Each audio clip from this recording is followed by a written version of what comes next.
E aí galerinha, continuando nossas aulas de transformações gasosas, e agora a gente vai falar sobre as transformações isopóricas, ou também chamadas de isovolumétricas, ou também chamadas de isométricas. Então, vários nomes diferentes aí para a mesma transformação.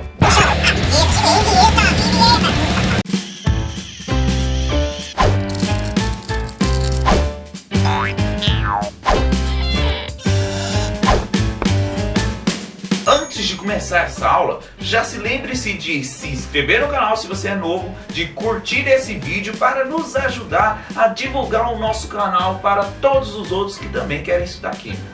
Se você é novo no nosso canal, já siga a gente nas redes sociais, Instagram, Facebook, o nosso site, que é www.quimicasimples.com.br. Lembrando que essa aula é um oferecimento da Papelaria Universo. Aqui você tem o seu papel. Então galerinha, para as transformações isovolumétricas, nós temos os seguintes patamares, segundo um cara chamado Gay-Lussac. Aí é o seguinte, o volume ele vai se manter, né? Nós somos goianos, ele vai se manter constante, ou seja, o volume não vai ser alterado. Mas a pressão ela pode ser alterada de acordo também com a temperatura.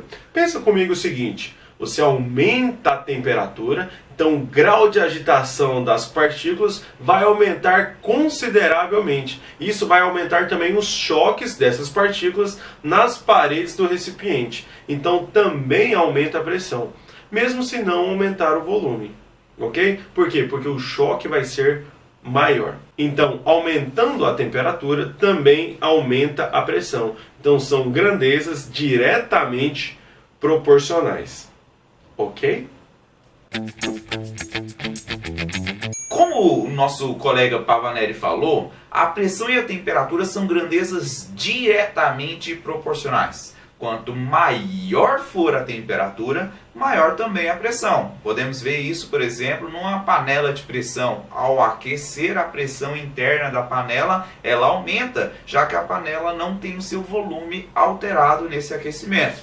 Olhando aqui graficamente, se eu tenho um gráfico de pressão por temperatura, a temperatura vai aumentando ao mesmo tempo que a pressão. Então, você vai ter uma reta crescente, o que significa que os dois são diretamente proporcionais. Lembre-se que a temperatura que está sendo analisada aqui é a temperatura absoluta, ou seja, é a temperatura em Kelvin. Sendo elas grandezas diretamente proporcionais, a pressão inicial dividido pela temperatura inicial deve ser igual à pressão final dividido pela temperatura final.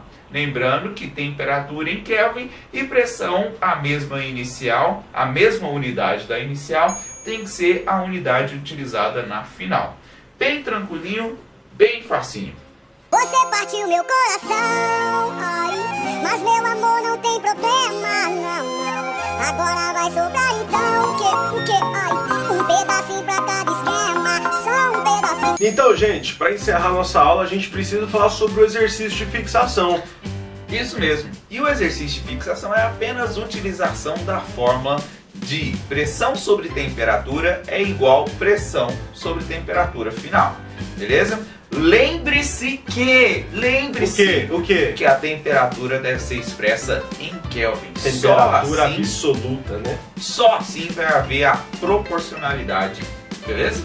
Beleza. Então, transforme sempre a temperatura em Kelvin. Eu não sei fazer egípcio, ó. É nóis. Se inscreve. Se inscreva.